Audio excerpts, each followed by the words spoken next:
But don't you worry. Daddy's home. The quick answer to my question is yes, it did drop off. But that is with reason though, because if the first 3 episodes plus the showrunner announcing that season 5 was the season finale around that same time was not proof of them trying to let you guys know that this will all be a filler season, setting up that big season 5 finale, I really do not know what to tell you, buddy. And see, I've never hid my love for The Boys on this channel. I've always been interested in the show since that first trailer back in 2019, and I haven't revisited each season every year since then. It's easy to see that this was a drop-off in storytelling from those original seasons. This season just felt like they played it more safe to tell this bigger story, and most people would have watched that season finale and be like, oh no, it's one of the best seasons and all of that.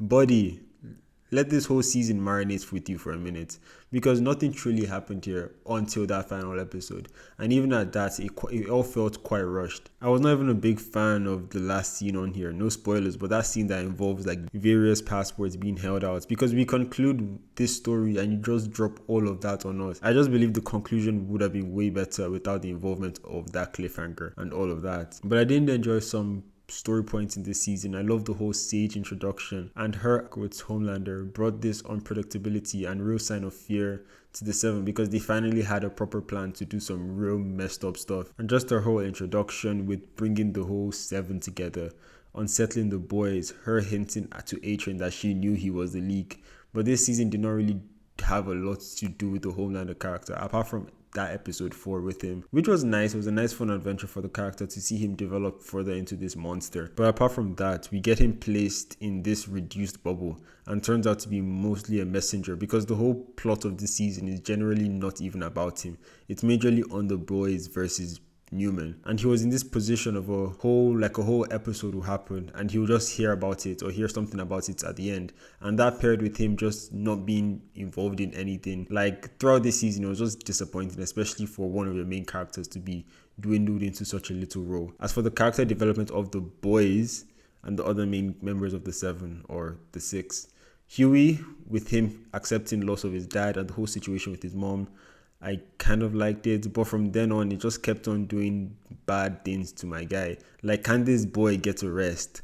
Starlight's whole situation did not just feel organic for me, and I just felt like it was just thrown in there for plot convenience. But at least we finally see her throw some hands instead of just her raising them. I liked MM's situation, probably one of my favorites among the boys in general, with the whole thing stressing him out and him getting really dangerous anxiety attacks. We also see Butcher fighting his inner demons.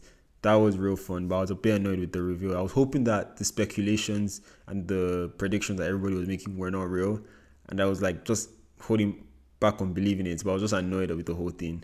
Also Frenchie, the whole thing with him, because it just felt like a repeat of the whole Little Nina scenes from the last season. Like they were just redoing his one problem. And Kamiko too, it still felt like they were beating on that same dead horse since season 2 for her in this case. But the only thing different now is that we get more of her past and more of like them explaining why she's a mute.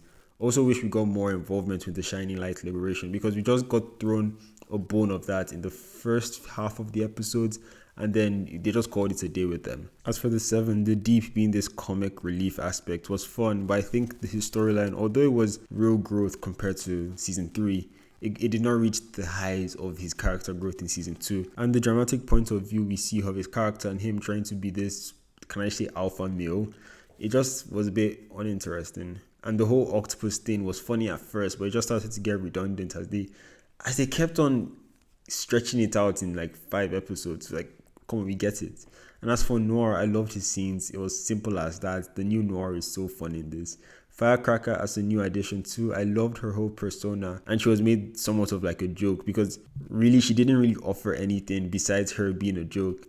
And the closest thing I can even compare her with was the old Deep from like maybe season 2 or season 3. Then she had an ace up her sleeve, and it was cool to see that card she played and the detriment it might be having onto her. See, I really do not want to clap back on this season, but as fun as it was, it really did not leave a great taste for me. It took way too long before it started to move somewhere. Until it finally started to hit the ground running, it was already a bit little too late for it. And for the quote-unquote worst season of The Boys, it was a shame it came and it happened, but it's easily one of the worst seasons out of the 4. but that phrase may not tell the full story of this season. I still think it was cool to see the face-offs that we've never seen before, like Butcher and the Deep, for example, but still yet to see MM and Homelander. But yeah, seeing face-offs like that, and also pairing like the Deep and Black Noir, for example. I know it's not the same Noir, but still.